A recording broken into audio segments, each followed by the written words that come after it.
This is Gareth Southgate, and this is the Three Lions podcast.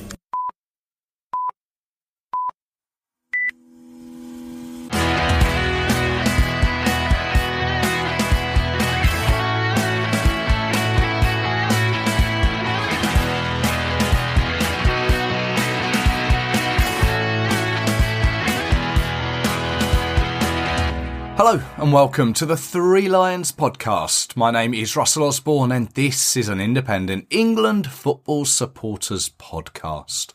Now, I sincerely hope you've enjoyed the recent episodes that have come your way so far this year. Here we are, the fourth release of 2022 and all with no games played. Still plenty to talk about. Now, it was just over a year ago that I began reading Graham Morse's biography of his father-in-law, Walter Winterbottom. And that was a book that resulted in me speaking with Graham about Walter, which in turn was the start of this little mini-series of England managers.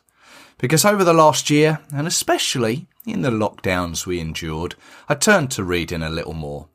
Although I have to confess I'm not the quickest when it comes to it. But over the last year, I read and spoke with three authors who have written about England managers.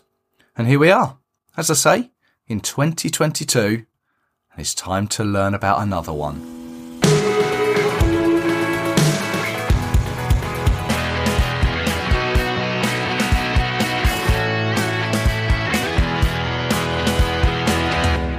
England managers, as many of you know, as many of you be aware, we're working our way through them here on the Three Lions podcast. Walter Winterbottom, Alf Ramsey, Don Revie. Amazingly, there was only three up until 1977, which is where we are now. And I'd like to introduce Mike Miles to the Three Lions podcast because he is the author of Ron Greenwood, a biography of football's forgotten manager. Mike, hello there. Good morning. You well? Good to speak to you. Likewise. I've got the book here, which I've read through. Ron was officially the fourth England manager. A really enjoyable read, and as with many of the England books or managers books that I've been reading, I'm always constantly learning about them. But perhaps you just maybe introduce yourself and tell us how the book came about initially before we get into a chat about Ron Greenwood. Well, I think I am first and foremost a West Ham fan. I am of a certain age where I watched West Ham a good deal in the flesh from 1968 onwards, when obviously he was the manager. So there's a sort of a personal interest there. But when 2 or 3 years ago I was casting around for subjects to write about, and there's obviously an awful lot being written about West Ham as a club in various sort of forms, I couldn't find anything, surprisingly, about Ron Greenwood. And when you look at the contemporary managers, the Don Revies of this world, the Shankleys, etc., they've all had at least one book on them, if not more. Yeah. And even his successor at West Ham, John Lyall, I think, to my knowledge, has had two biographies written of him. Okay. So this, struck me as odd and fortuitous, because obviously, it was a nice little sort of a gap there to attack, which is really where I was sort of coming into. So as I said, it was very much as a West Ham point of view, but of course the latter part of his career was as manager of England. So naturally that formed part, an very important part of the narrative. Yeah. So that's really the background to the book itself. Do you follow England much, or I mean, obviously being a West Ham fan, but do you remember his time at England? I mean, I do. I mean, I don't go to watch them in the flesh very much at the moment, but I'm as much an England fan as the next man. Yeah. So when the time's appropriate, I wear that hat as well as the claret and blue one. Yes. And it's nice to see current players like Declan Rice having such an impact on the current England side. Absolutely, yeah. It's turning into a really great player for England. And I mean, alas, he probably won't be with us after the summer. But that's the way football goes. But it's nice to have him while he's there. Yes, no, he's fully appreciated by many England fans. I mean, well, Ron Greenwood, he came into the job after a bit of a turbulent time with England, didn't he? There was the whole Don Revie and the World Cup failures, and the book is titled "Football's Forgotten Manager." And I was thinking that if you were to ask your regular England fan on the street to perhaps name 5 England managers off the top of their head, I can imagine Ron Greenwood wouldn't be very often in those top 5. No, unfortunately, I think we're right. And there is a book by Henry Winter. I can't remember the title, but it's about England managers.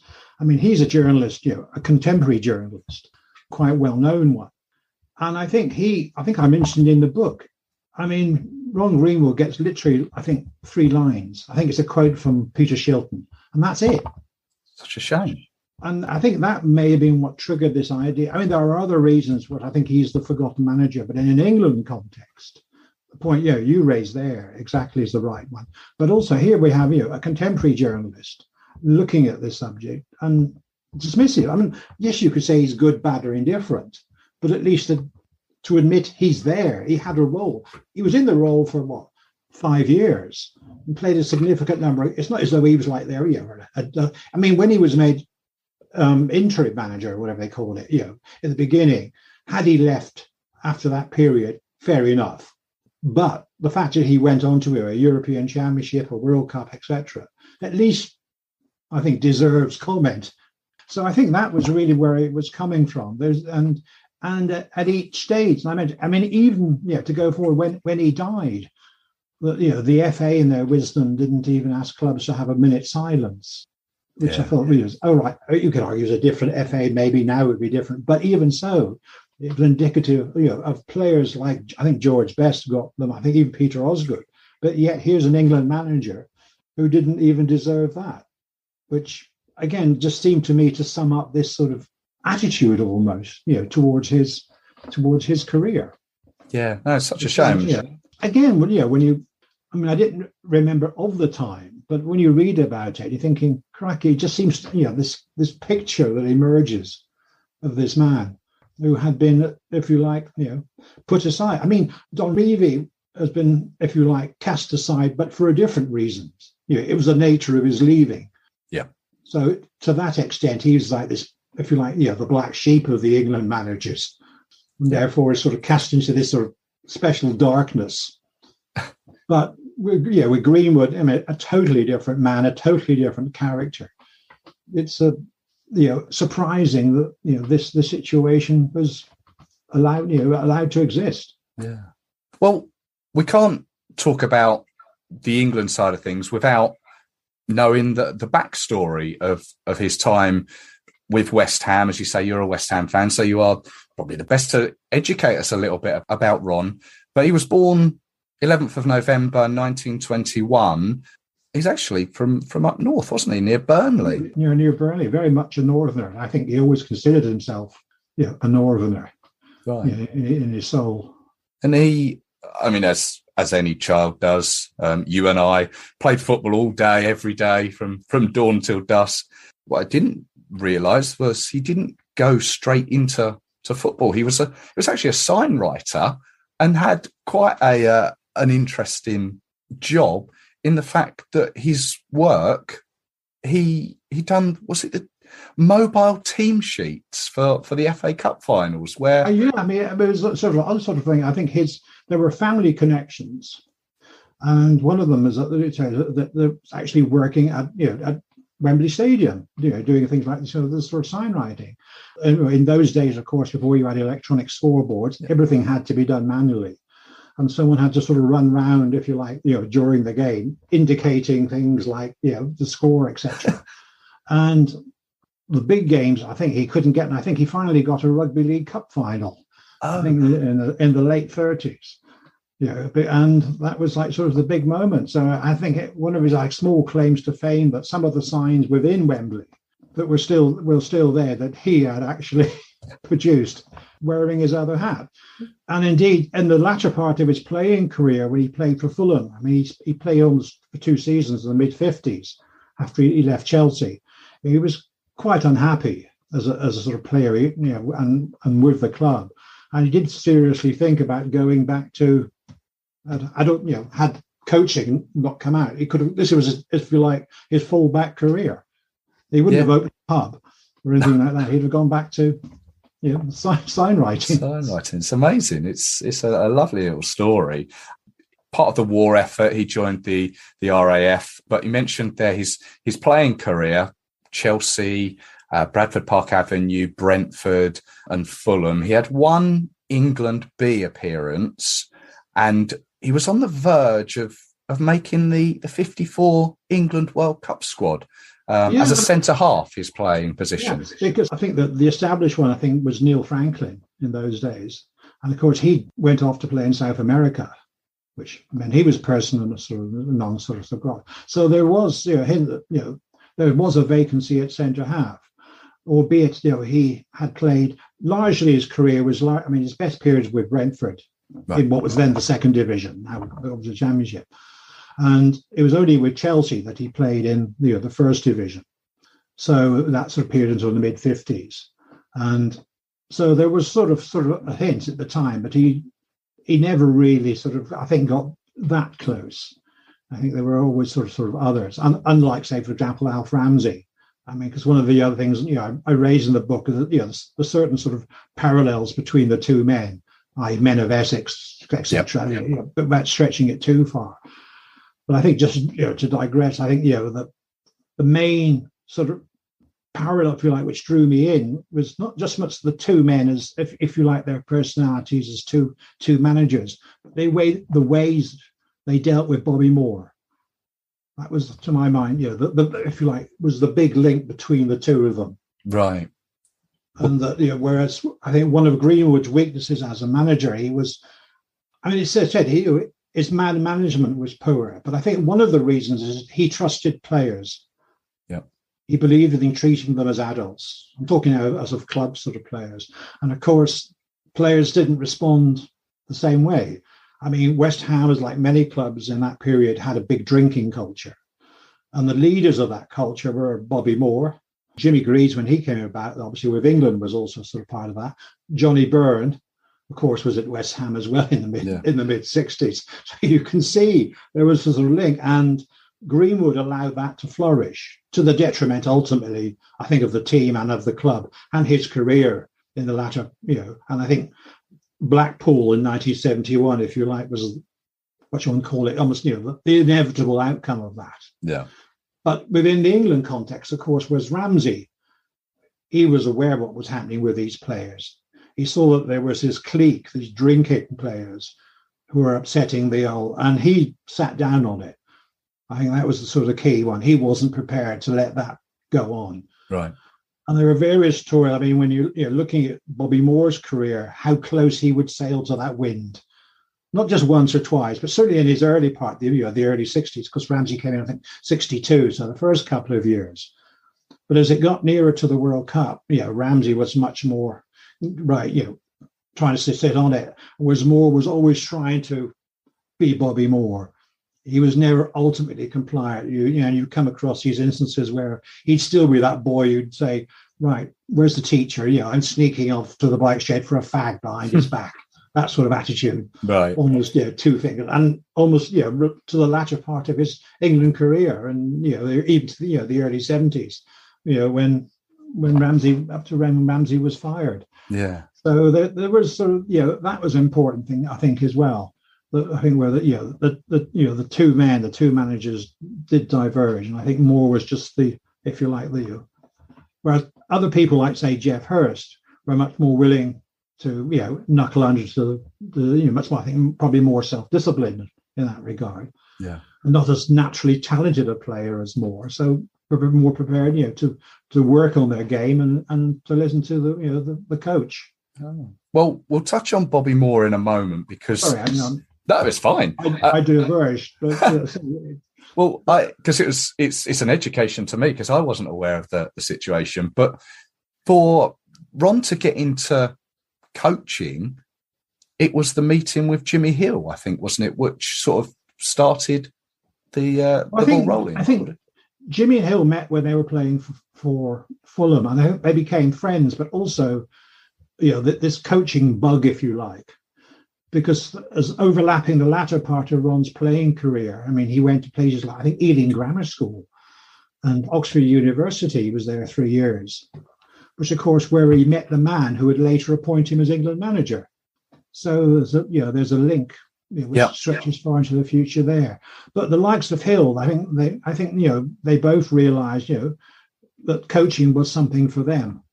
And of course, Walter Winterbottom, as a coach, not the England manager hat, but the coach hat was, of course, where he became, I think he was described also as disciple of Winterbottom, and saw coaching, because obviously at that time, coaching, if not a dirty word, was not something which was, shall we say, widespread within English football. I mean, even at an international level, I think again going back to Walter Winterbottom, he would find resistance from players who just felt it wasn't for them. Yeah.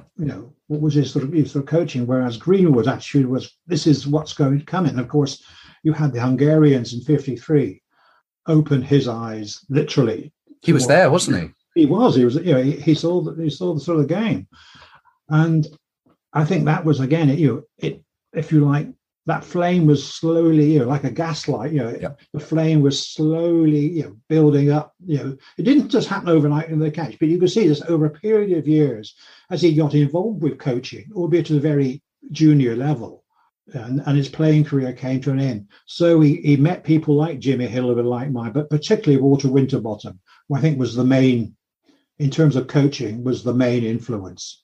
And I think the feeling was mutual. I mean, he saw Ron Greenwood as someone who had a career as a coach, and if you like, someone that could.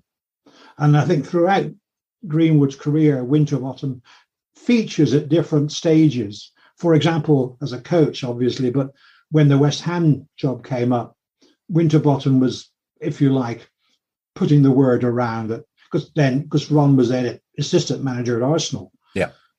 And so it was Winterbottom who was sort of, if you like, putting the right word in Reg Pratt's ear at West Ham, that here's a man you needed to talk to if this is the way you wanted the club to go.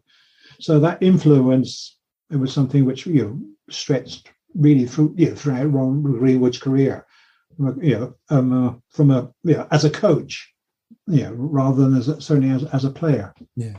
So it was 1961, as you say. He'd had a period of time at Arsenal, which didn't really go to plan or how he maybe envisaged, but was it Ted Fenton had been dismissed at West Ham, and it was then with no previous connections to the Hammers that he became the coach there, didn't he? Yeah, I mean, he was only the fourth manager since they were formed back in 1900, right.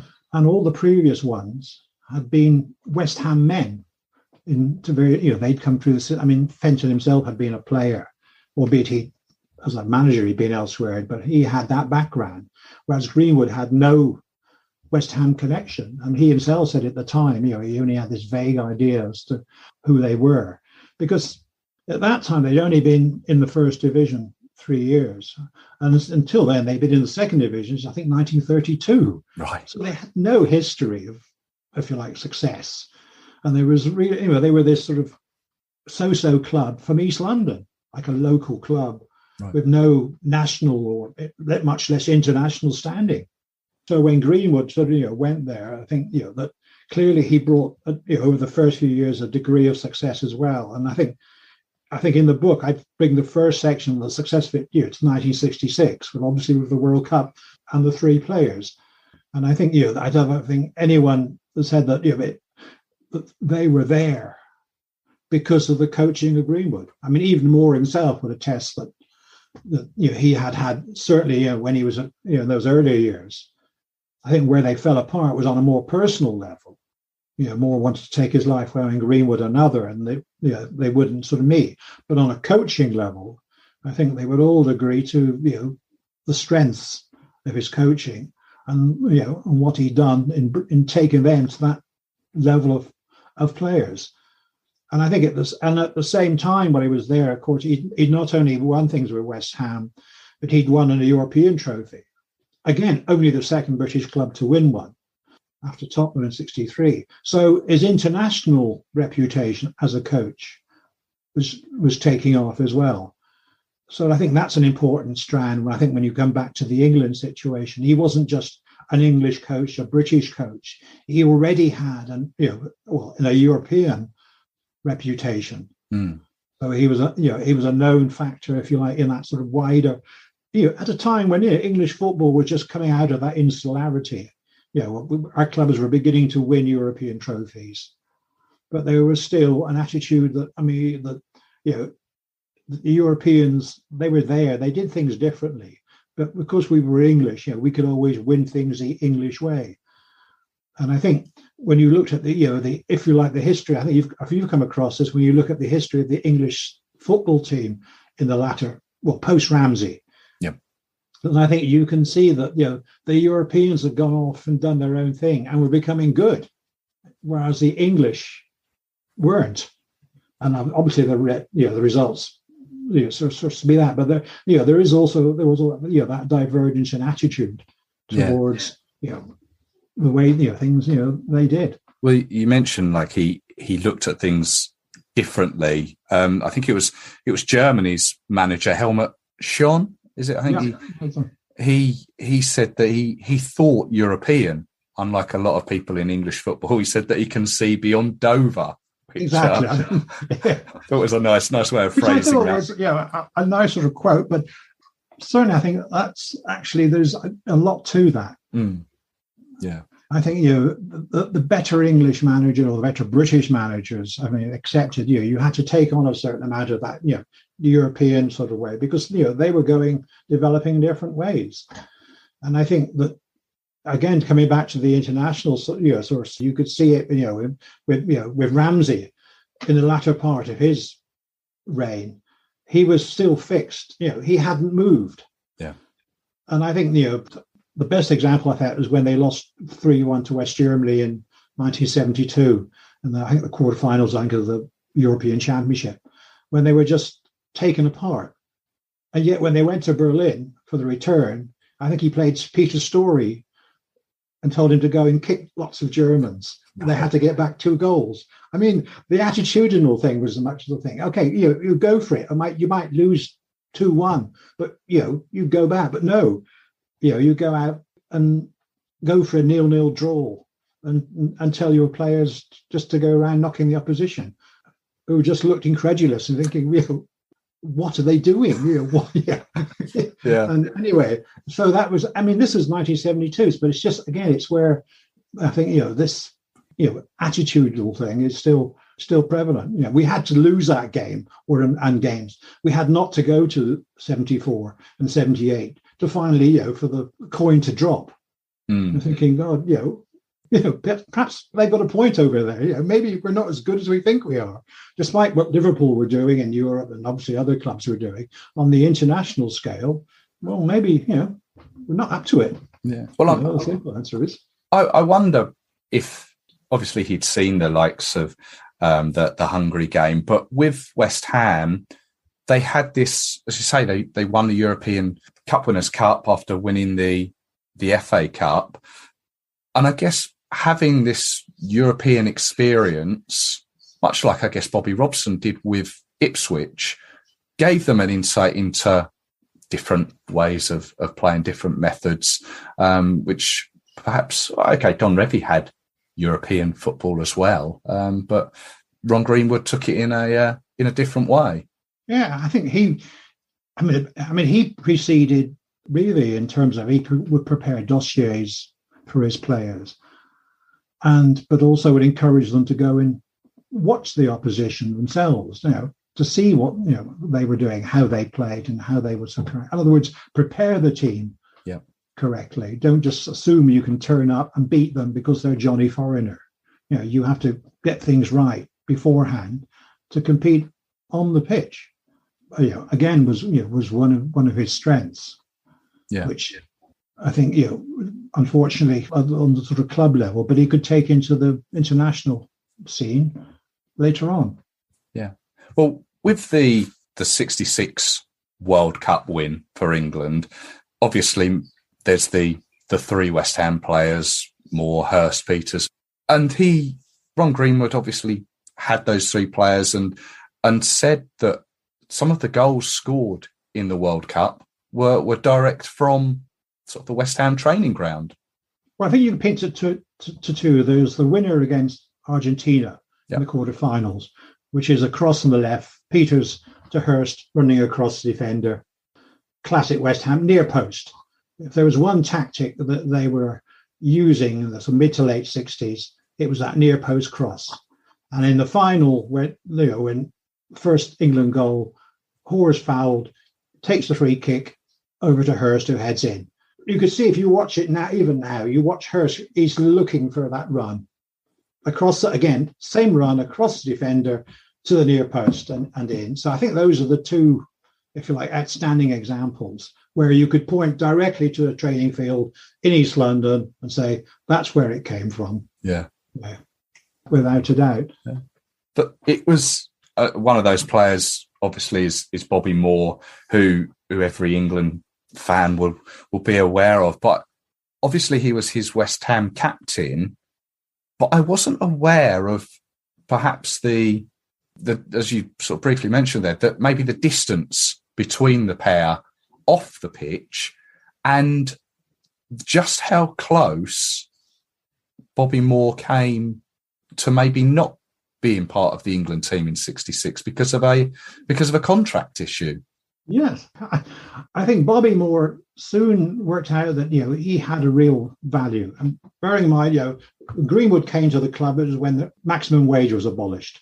Yeah. So, and that's something, discussing contracts was something he always hated. And Moore was always the last man to agree a contract.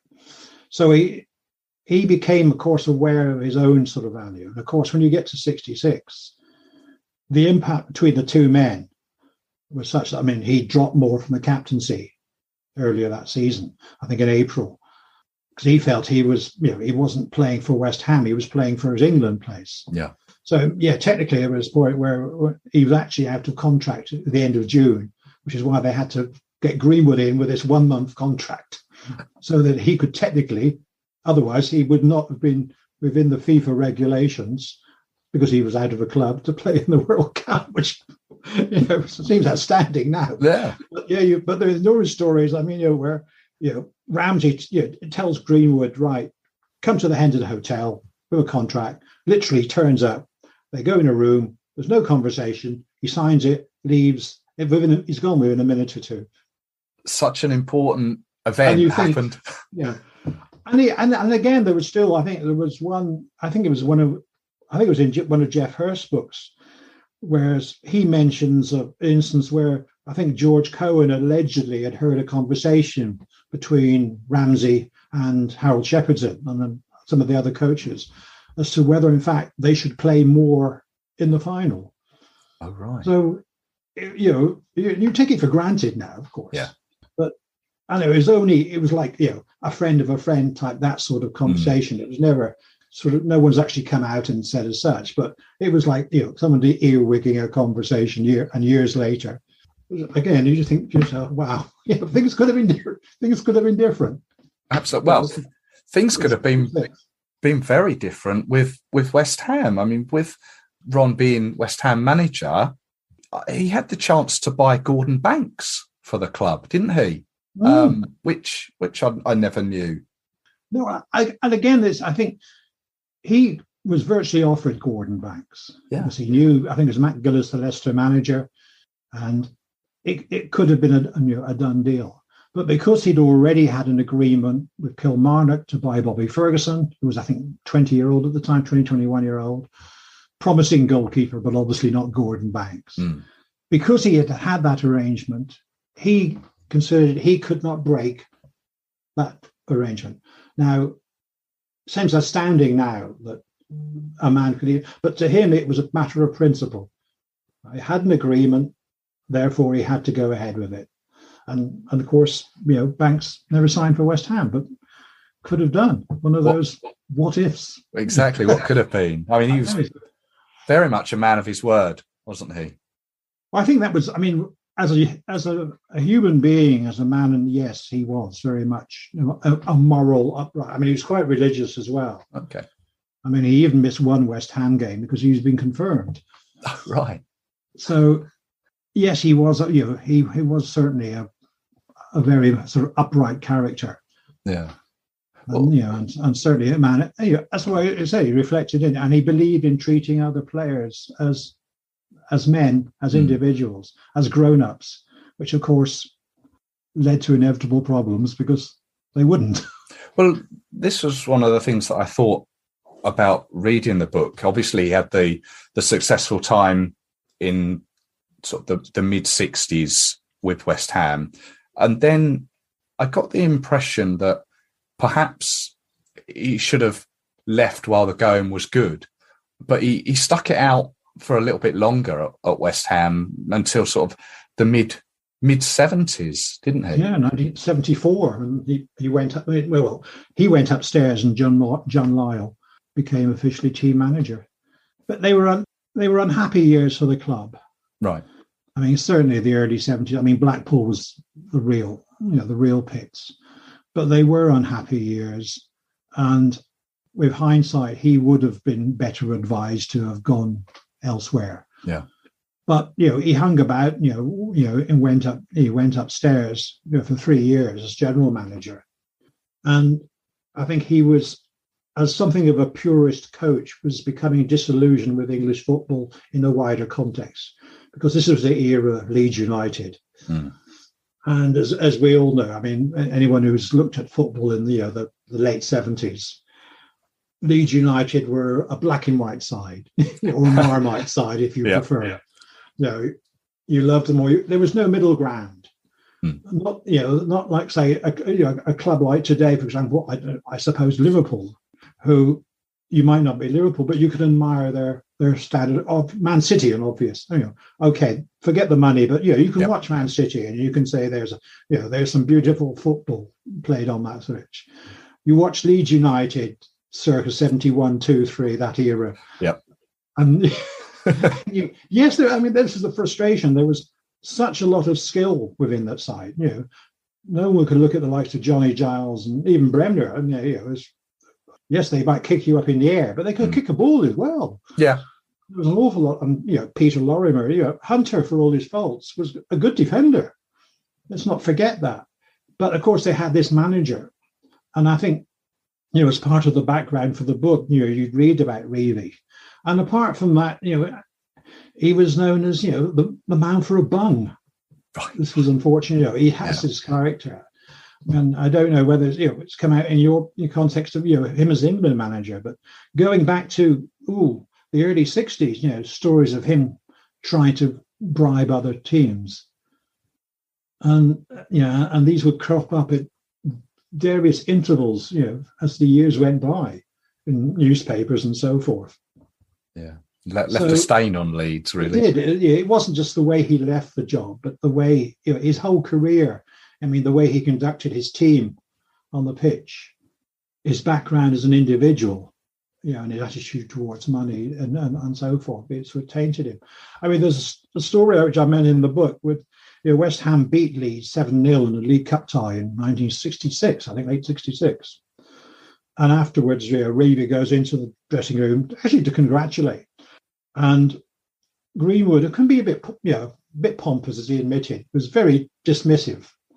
And Revie goes back to the dressing room and says, you will never lose to that man's team again. I mean, he took it so personally. It wasn't just a throwaway line. It was something he meant.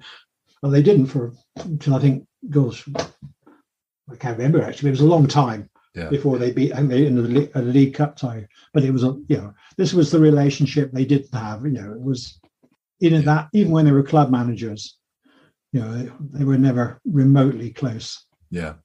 Well, I'm guessing just before we make this transition to England, you've mentioned Blackpool a couple of times, and for maybe those that aren't aware of that incident, perhaps maybe just outline what that was. January the 2nd, 1971, West Ham were drawn away to Blackpool in the FA Cup third round. Blackpool then, I think, were bottom of the first division. The game looked as though it might be called off because it was very icy, very, very wintry, very icy. And 4 West Ham players, including Bobby Moore, went to a nightclub in Blackpool, as owned by Brian London. the ex-boxer, and included Bobby Moore and Jimmy Greaves amongst the sort of four, because Greaves had joined them the previous season. And West Ham lost the game 4-0, played atrociously. If that wasn't bad enough, stories started to appear about these players who had been seen. And as things sort of happened, to give you an idea, this was the same day of the Ibrox tragedy. Right. 60, 70 people were killed at Ibrox Stadium at a Rangers Celtic game. There seemed to be ultimately more coverage of this West Ham incident than Ibrox, which you think about it is, in terms of a sense of proportion. Anyway, to move the story, as far as West Ham were concerned, Greenwood got to hear of these stories because he wasn't aware of them at first. And he wanted to come down hard. He wanted to sack all four players. In the event that the board persuaded him not to do so, I think Moore was, fined 2 weeks' wages. Greaves maybe sort of one, and Brian Deere was dropped and never played for West Ham again. The other player was Clyde Best, who didn't drink alcohol, and he played, so he was allowed sort of to play on. But apart from that, again, there were all sorts of recriminations that a morsel that says, the Greenwood, was his fault. He should have handled the situation better. Greaves, in his numerous books that have come out under his name since, has virtually said the same thing, and he lost the respect for him. So there's the incident itself and the after effects, but you can look at it in the context of where West Ham were going as a club and had been for a number of years, i.e. in relegation battles for many of those years. Poor players had been bought. I mean, I could go on for ages. I won't. In England, you mentioned Gordon Banks. They bought Bobby Ferguson, who was on a good day was a good goalkeeper, but wasn't consistent enough. So that's the sort of thing. And there were innumerable others as well, which sort of came and went. Yeah. And so there was a sort of feeling that it had lost its way as a club, as a team. So Blackpool, if you like, was the culmination of all of this. The frustrations of the supporters. Bobby Moore, by this time, wants to get away. I mean, Tottenham were rumoured to be looking, sort of buying him, had been for a number of years. Greaves was there, already deep into his alcoholism. And at the end of that season, retired, I think only 31. And of course, we know of his own personal story, how that developed. So, you're in this sort of very black place. Not just we've lost 4-0 at Blackpool. We've had a few drinks. Okay, bad boys, you serve 2 weeks suspension, we move on. There was so much else happening that this was just symptomatic, if you like, and wasn't unusual. You couldn't have looked at it and said, my God, I wouldn't have expected that of West. If you knew what was happening, it was almost a case of when, not if. Right. So that was really where I would say it fits into that unique down point in West Ham's history. All right, they've lost other FA Cup ties, of course they have, but this one is unique because of what happened afterwards, and as I say, where it came from. Yeah. Well, Ron Greenwood, as you mentioned, he became sort of disillusioned with the way football was in general. And as you say, he moved upstairs at West Ham. And we kind of get to 1977 where Don Revie had popped over to Dubai and the United Arab Emirates. And then England were looking for another manager. And it was Harold Thompson, the FA chairman, who apparently called West Ham about Ron Greenwood, who, as I say, was upstairs at the time and just wanted him to stand in as caretaker manager until a new appointment was made. That's very much it, because I think Thompson knew Ron Greenwood from way back when he was at Oxford University, so going back to the mid-50s. And again, it's come out of research for the book, which I hadn't appreciated. Of course, Thompson had a certain reputation, both as an autocrat. And I think, a number of people, FA employees, would say how he was a shit, to be blunt, as a person to deal with. And of course, he was also a bit of a sexist. I mean, all the things that, you wouldn't want in your boss, he had in spades. which of course he was because of who he was, distinguished academic. I could even taught Margaret Thatcher, make of that what you will. He was chairman of the FA. So, and of course, England were in a fix because we're talking now July, matter of weeks before the season starts, need to find some sort of manager on at least an interim basis. And Ron Greenwood was available. All right, he was general manager, but it was a sort of nebulous role. He wasn't team manager.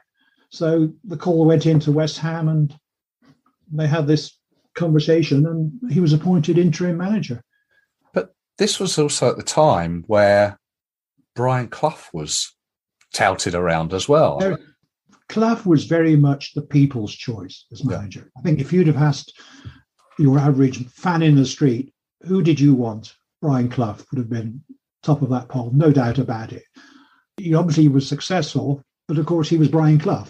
You couldn't avoid Brian Clough. He's that sort of personality. He was there. Yeah. And of course you'd had that the situation, sort of lead. So, and I think Greenwood was aware of this. I think when he took the job, I think he probably felt that, I will do this until the end of the season. I'll get at something of our self-respect, because I think not only Revie leaving the way he did, but English football was in a bad place.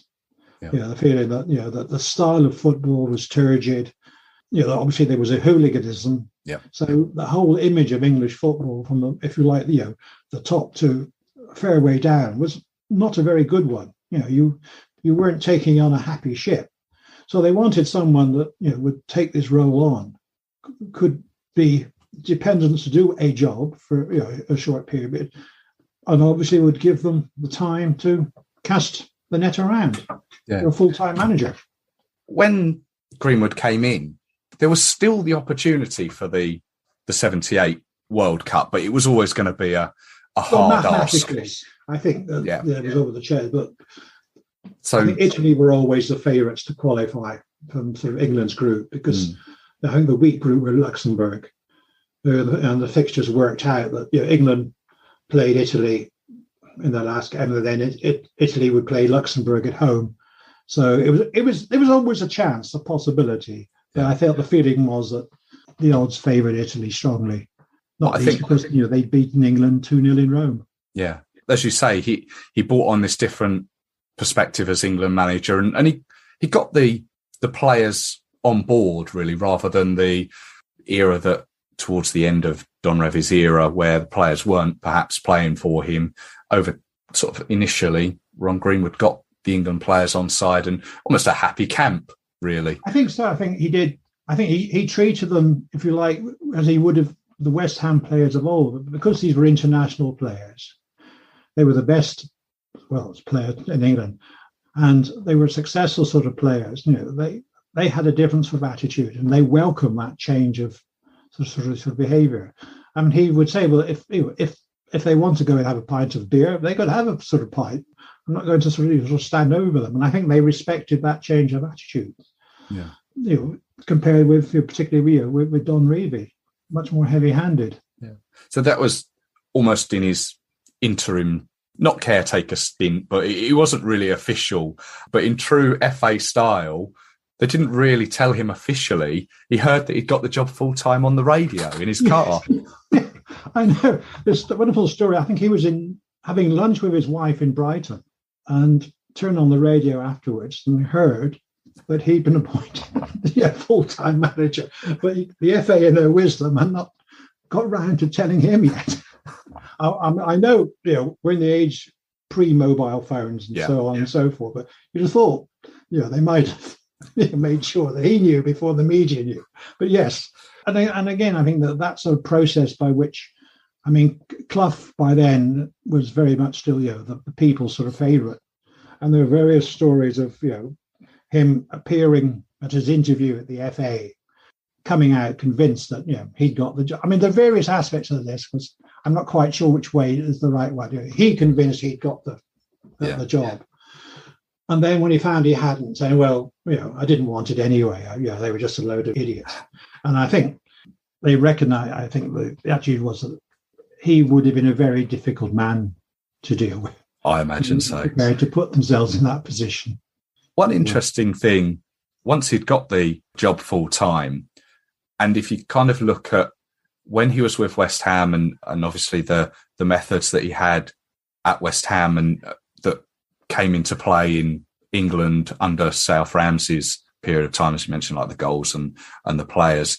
But going forward, one of the first things he done was suggesting that Bobby Robson to be the B team manager alongside Don Howe, who would then become his successor. So he's almost had these little England nuances along the way.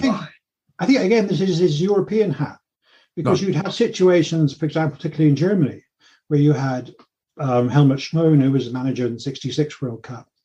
But before he left, everybody knew who his successor would be. There was a process there, which was very much the way.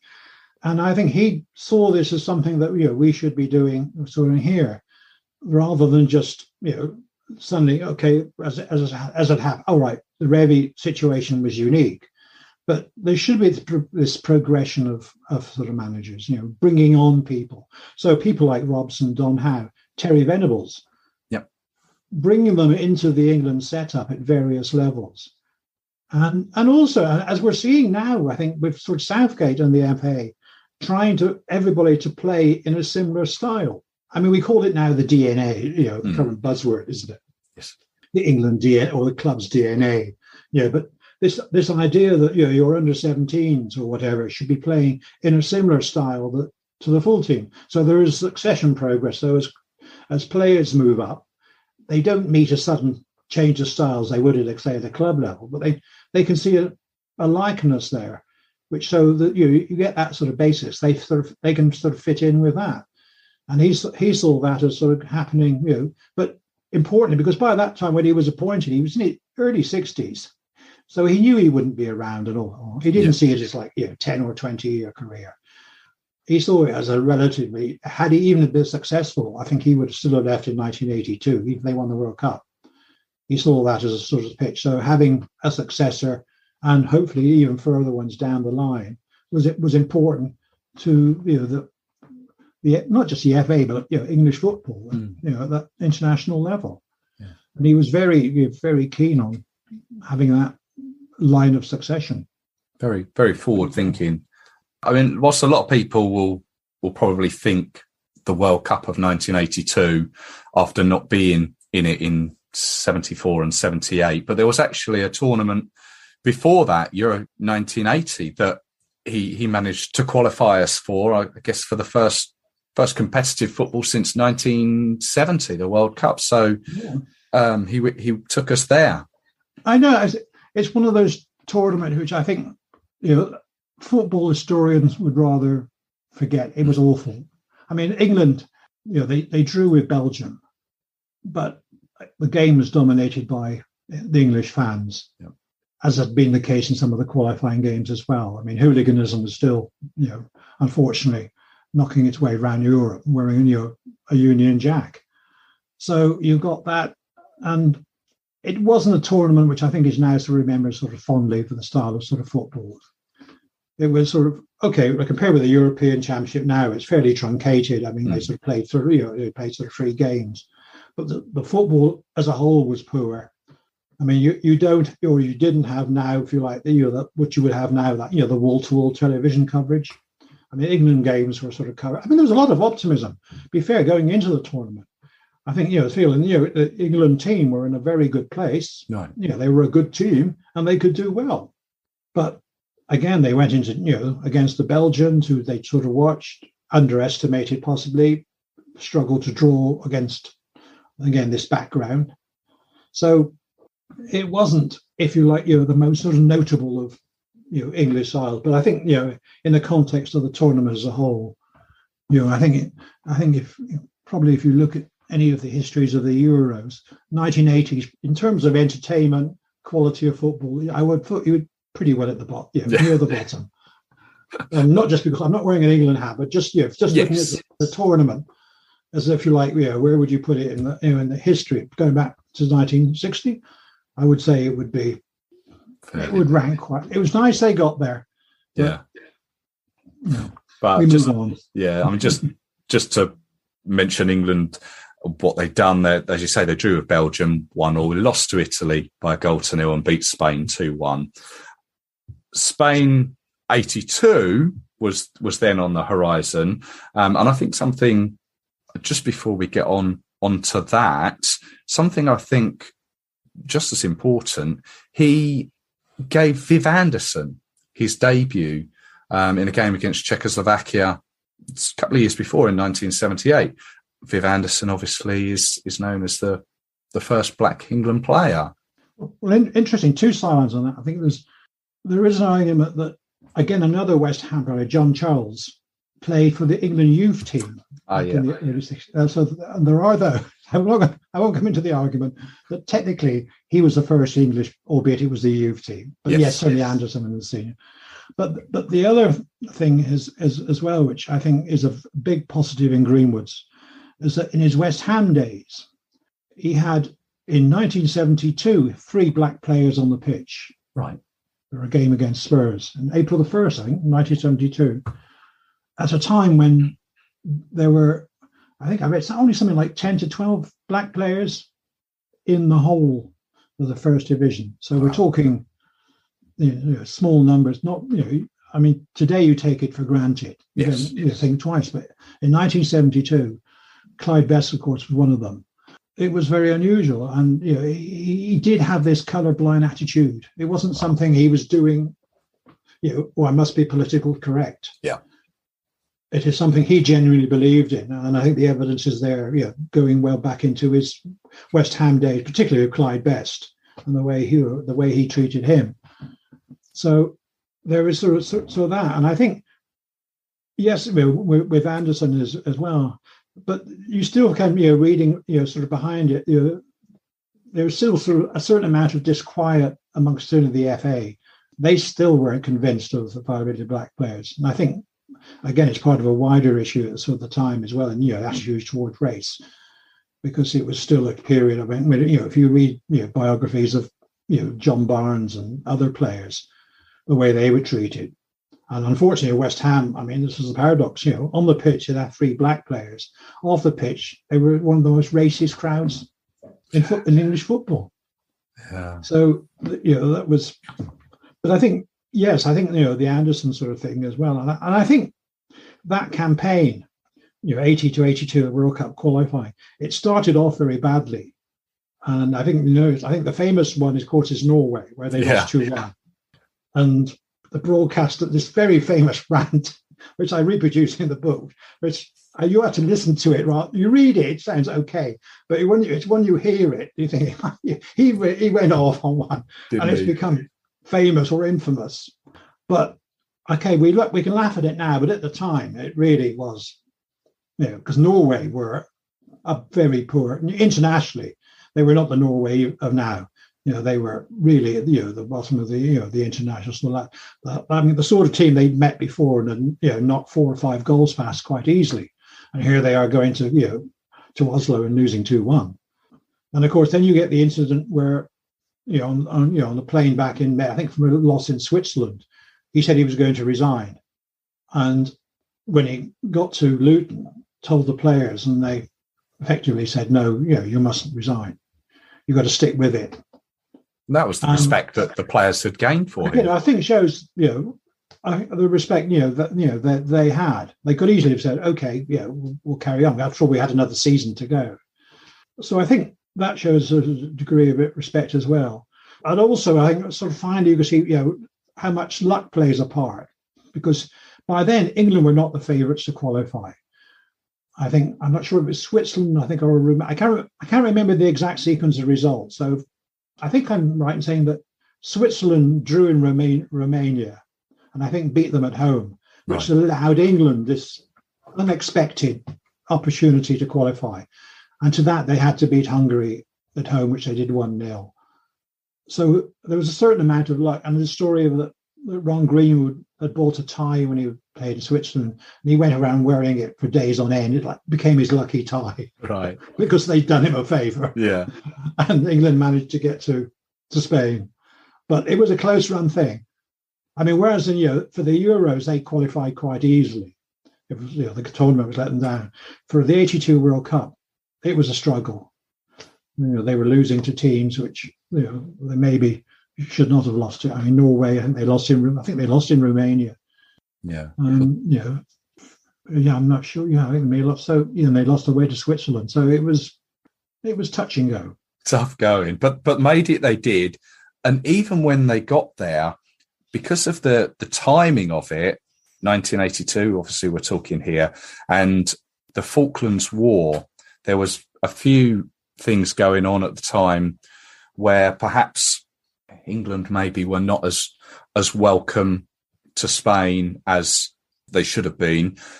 But Ron Greenwood put a lot of effort into making it maybe a little bit more comfortable and doing the PR side of things. He'd done some recce's there and security arrangements and cooking arrangements to make it flow a lot better. I mean, he even took aside to play the local, because they were playing in Bilbao. He took aside to play the local team, Athletic Bilbao, in a friendly, just to sort of push that PR sort of wagon out there to show that we can be friendly. Yeah, we're not all hooligans. Yeah, we're not here to ransack your town. And I think he did a lot, and also keeping with local sort of contacts to make sure that they were, if you like, sympathetic to the team rather than outrightly hostile. And I think it worked, and certainly where they were in the qualifying groups in Bilbao, so they had some good results. Well, those results were the first one after being not in a World Cup since 1970. It took England 27 seconds to score. Brian Robson scored. I still remember watching it on TV. I think when at our work, we all sat in the boardroom with the TV on watching this, because it was June, it's sort of hot day here. And suddenly, England sort of scored. It was like disbelief. People were still coming in thinking, what was that? Well, this was a tournament where, as I say, they went on to beat France 3-1, beat the Czech Republic 2-1, and then Kuwait by a 0-0. So they were through the group stages. So after not being in a World Cup for so long, it's certainly gone in the right way. And this tournament had a strange way that you got through the first group and then you were into the next group, which consisted of West Germany and Spain. Yeah. And I personally don't remember the tournament. I was too young for it. But we exited the tournament after 2 0-0 draws. I think probably the game against West Germany was probably the one where you think he got it wrong, because it was a very sterile game. Both teams. I mean, the Germans were quite happy with 0-0. Right. And I think the two key players were Kevin Keegan and Trevor Brooking, both of whom had been injured. Mm. And I think he didn't want to risk them, because he felt if they did, they broke down, that would be it. So he held them back. And England just didn't have that edge. Got sucked into this sort of negativism, the Germans were happy with. And so it ended a boring 0-0. Mm. And so the final game, I think they had to beat Spain by 2-0 because of the other results. And famously, the two men came on, both missed chances, 0-0. Without losing a game. Without losing a game. Yeah. No. It's like a pub quiz, isn't it? How can you exit the World Cup and not lose a game? Yeah. 1982, England. Well, one thing that I didn't know, again from reading the book, was before that West Germany game in that second round, Bobby Robson was announced as the next England manager. I mean, I think I've never heard of a situation where the England manager has been announced. I'm trying to think off the top of my head before the other one has departed. Well, I think Greenwood had made it plain that this was, win or lose, he was going to leave at the end of that tournament. He wasn't going to go on. And therefore, it made no sense just to keep things running on. Because obviously he'd been appointed in the summer. The tournament was running in the summer, so it would have meant someone had been appointed in the summer. It just made, there's nothing to be gained. You might as well say, right, give it to Robson. He would have the chance at least to get his feet partially under the table before we got into, he'd have at least a close season where he could get things get things together rather than suddenly be dropped into it as he'd been back in 1977. Yeah. So I think that was, that was always the situation. I mean, yes, it strikes one as, given the nature of England, the England managers, in the way, yes, but that was for once there was actually thought and a succession in place. So he departed the England job at the end of that tournament, and afterwards he said a phrase that you often hear now of maybe departing England managers, that he would call the position the impossible job. And you often hear that managers say that. But as we say, he left the World Cup without losing a game.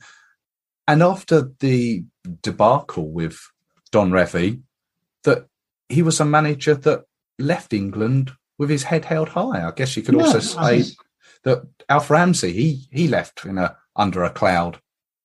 Yeah, I think he could point out, yes, he hadn't won a tournament, but who has? England, far from Ramsey. So we won't go into that one.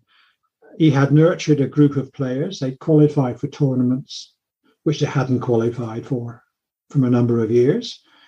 So I think it was a very positive way. He'd nurtured his successor. It wasn't an accident that Robson was chosen. He'd put this structure in place. There was continuity there. He was trying to look, beyond himself. It wasn't all about me. It was about, English football and what happens next, particularly at the international level. And I think he, could walk out of the front door, with his head up. He didn't need to sneak round the back and look on a job, he had done to the best of his ability. Well, he left with a record of playing 55. He won 33, drew 12, and lost 10, which I think is a very reasonable record. I think so. Yeah, just look at the naked statistic. I mean, as I say, as we touched on slightly just earlier, you look at some of those defeats, particularly leading up to the 82 World Cup. But then you could say, okay, maybe he deserved the luck that eventually he got. Because obviously, if the results had gone other way in terms of Romania and Switzerland, over 2 games, England would not have qualified. It would have been no England at World Cup. Things could have worked out tremendously differently. They didn't, fortunately. Luck was on his side, and as I say, he could walk out the front door and hold it open for his successor. Yeah, which is, I think, fairly unique in the annals of English football. I think you're right. We're talking now, obviously, 1982 when he left, and he went on to do, by all accounts, a little bit of media work, but was quite happy just to quietly just have his own life away from the lights. I think he was. I think he wasn't a man who would, though he had a good relationship on the whole with journalists, he wasn't anti the media. I think both in his West Ham and his England days. I mean, the stories that he would sit around with groups of journalists, just chew the cud, not just like a 5-minute press conference. All right, he had his testy moments, clearly, given what was happening, but he did like journalist company, and they liked him, and I think journalists would admit they learned a lot from him. But I think he decided that by then he was in his mid-60s. He'd had a long career. He'd had enough. I think he didn't even hand on his phone number. He wasn't there. He wasn't a rent a quote. He wasn't interested in appearing on chat shows or whatever, or a pundit. He kept his hand in to a limited extent, but he really wasn't interested in being the centre of attention. As far as he was concerned, he'd done the job. He'd left the right way. He now had a successor. And I think, and again, instances I touch on in the book, both West Ham and with England, where he would turn up at England games. I think when Harry Redknapp was manager and Billy Bonds, but he wouldn't sort of push his way into the office and say, "This is how you should do it, Harry," or "Billy, this is how you should." He was just content just to go as a spectator. He didn't want to impose himself on his successor. That wasn't his. He didn't see that as his role.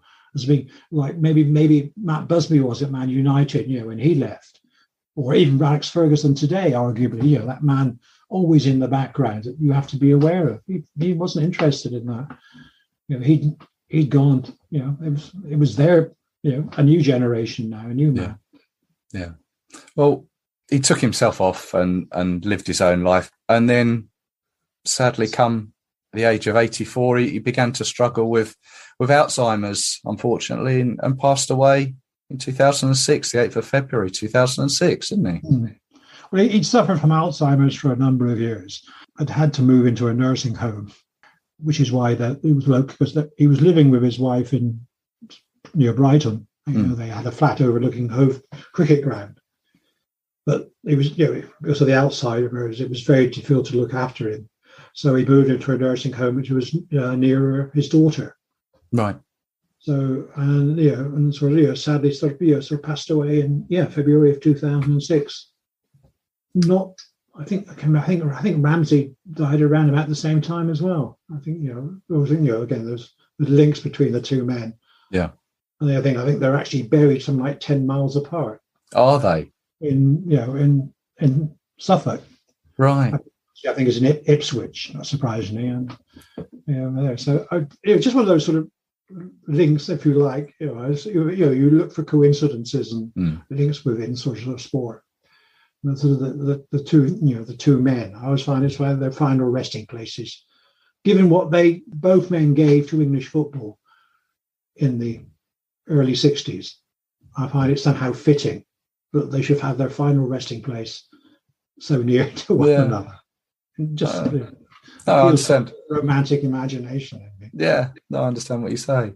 Well, I mean, after reading the book and indeed having a chat with yourself, and to look at the book and see its sort of subtitle that it is a biography of football's forgotten manager, it almost seems a little bit harsh, really, to have him as the forgotten manager.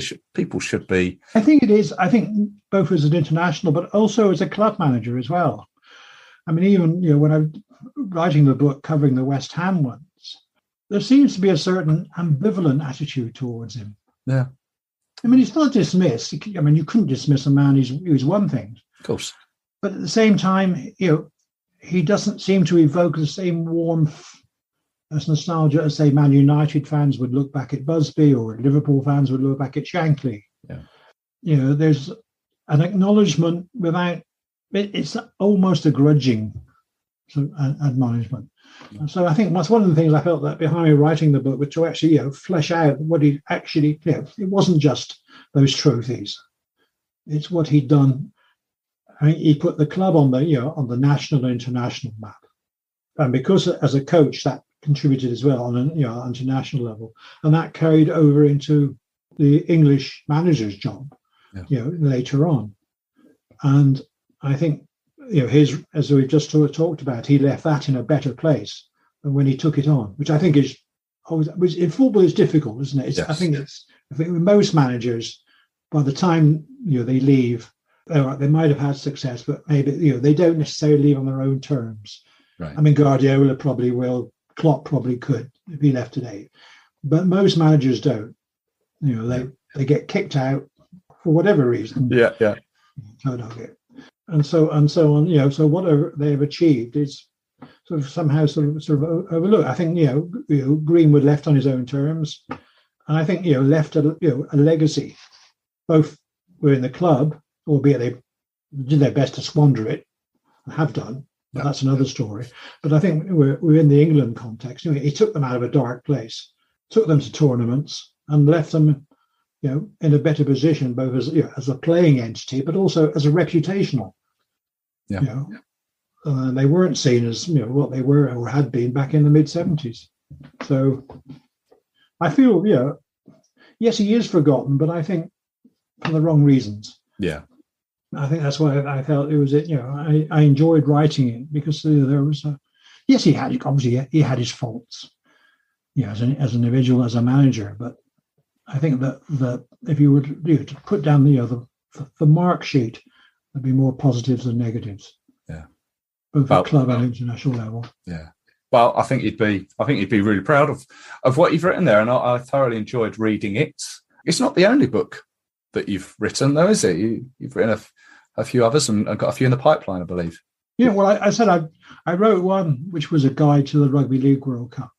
back in 2013, which essentially was a club guide, because I knew someone who was there. And as I touched on earlier, that the chap you're interviewing for the Bobby Robson, hopefully we'll be publishing a book I've written on rugby union, which is a history of rugby's Heineken Cup competition. Okay. Which is their equivalent of the European Cup or Champions League. Yeah. Hopefully that will come out this year. All being well. I'm sure there'll be listeners who'd be interested in reading that. First of all, I just want to say thank you to yourself for your time. I must also say thank you to the guys at Pitch Publishing, which is the publishers of the book, and I believe you can purchase it through there, or I guess on any good any good bookshop. As they say, any good bookstore. Yeah. No, it's a pleasure. It's good to talk to you. No, I've really enjoyed it. So thank you very much. No, my pleasure.